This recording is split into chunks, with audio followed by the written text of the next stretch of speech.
Hi, I'm Mitchell Correa, Construction Manager at Deicorp. I'm here on site at the Rothschild project here in Rosebery, and we've now completed excavation and commenced pouring of the basement slabs. We will be finishing the basement levels over the coming days before moving on to the ground floor concrete slab pour. Since our last update, you'll see our tower crane has been erected.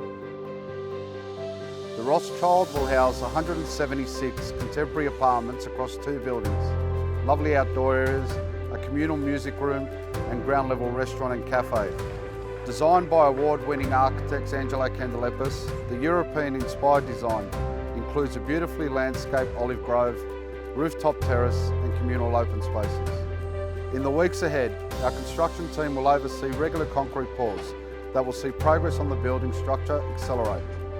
As both developer and builder, the Deicorp team is overseeing every aspect of this project, meaning buyers can have confidence that it will be designed, developed and delivered to the highest standard. We look forward to bringing you further updates as the project continues.